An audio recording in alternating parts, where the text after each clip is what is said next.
Hello friend, welcome to our channel. I will teach you basic information of English. तो let's start. आज हम लोग English grammar के basic information को जानेंगे। तो सबसे पहले हम लोग इंग्लिश के बारे में जान लेते हैं कि देखिए English is the mixture of language. English जो है ये लैंग्वेज का मिक्सचर है।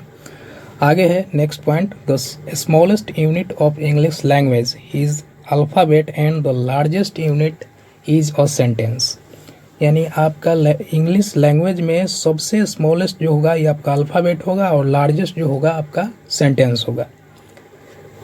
नेक्स्ट पॉइंट है, there are 26 letter in English alphabet. English alphabet में आपके 26 लेटर होते हैं A to Z, जिसमें आपका A, E, I, O, U जो है ये वॉवेल लेटर हैं और इन वॉवेल लेटर को छोड़ के बाकी जो 21 है लेटर वो आपके कॉन्सोनेंट लेटर हैं।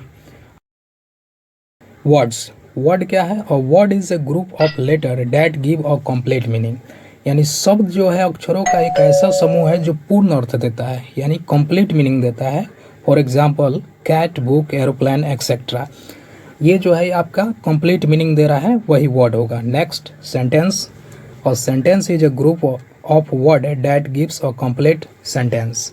यानी वाक्य जो होता है शब्दों का एक ऐसा समूह जो एक पूर्ण वाक्य का बोध कराता है। For example Ram writes a letter, यानी राम जो है एक पत्र लिखता है, ये कंप्लीट मीनिंग है। कोई भी सेंटेंस लिखेंगे तो उसका एक कंप्लीट मीनिंग निकलना चाहिए, उसका एक अर्थ निकलना चाहिए, वही क्या कहलाता है? सेंटेंस कहलाता है। ये नहीं कि कैसे भी वर्ड को लिख देंगे तो आपका सेंटेंस नहीं होगा, उसका एक कंप्लीट मीनिंग निकलना चाहिए, तभी आपका वो सेंटेंस कहलाता है। नेक्स्ट है सब्जेक्ट, और subject is the doer of action. यानी सब्जेक्ट जो है आपका एक्शन का क्या है? डूअर है। For example Ram killed Ravan. देखिए नोट है, प्रायः किसी वाक्य में हु कौन के प्रश्न पर प्राप्त उत्तर का सब्जेक्ट होता है। यानी हु का जवाब देने वाला जो होगा ये आपका सब्जेक्ट होगा। जैसे राम किल्ड रावण, यानी किल्ड रावण, यानी रावण को किसने मारा? तो राम। यानी हु का जवाब देने वाले को ही क्या बोलेंगे? सब्जेक्ट बोलेंगे। देखते हैं नेक्स्ट पॉइंट है आपका वर्ब, और वर्ब इज एन एक्शन और पोजीशन और सब्जेक्ट। यानी वर्ब जो होता है आपके एक्शन और पोजीशन, यानी सब्जेक्ट के एक्शन और पोजीशन जो है वही क्या कहलाता है? वर्ब कहलाता है। वर्ब को हम लोग सिंपली समझ सकते हैं कि किसी वर्ड, जैसे प्रायः किसी हिंदी का वह शब्द जिसके अंत में नाश होता है उसे क्रिया की श्रेणी में रखा जाता है और उसका अंग्रेजी जो होगा वो वर्ब होता है। यानी हम किसी वर्ड को हिंदी ट्रांसलेट करके जिसके लास्ट में आपका ना आ रहा है तो वही क्या कहलाता है? वर्ब कहलाता है। सिंपली पहचान सकते हैं, जैसे कम हो गया, गो हो गया, प्ले हो गया, इन सभी का हिंदी मीनिंग करेंगे तो आना, जाना, खेलना, इन सभी के लास्ट में क्या आ रहा है? ना आ रहा है। तो ना आ रहा है तो ये आपका क्या है? वर्ब है। आइए देखते हैं नेक्स्ट पॉइंट है आपका object. An object is a person or thing affected by the work of subject in sentence. यानी व्यक्ति या वस्तु जो वाक्य में कर्ता के कार्य को प्रवाहित करने वाला होता है वही जो होता है आपका ऑब्जेक्ट होता है।